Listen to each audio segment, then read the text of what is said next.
بسم الله الرحمن الرحيم والسماء والطارق وما أدراك ما الطارق النجم الثاقب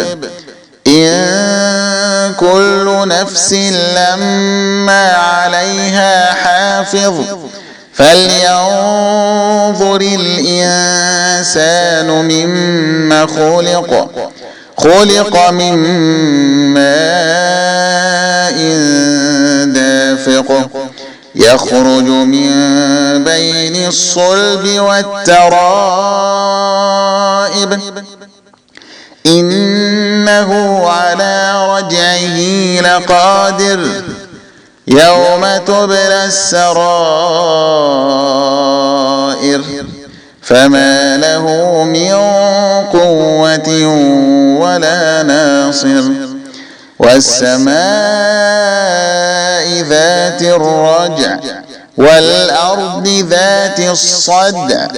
إنه لقول فصل وما هو بالهزل إنهم يكيدون كيدا وأكيد كيدا فمهل الكافرين أمهلهم رويدا.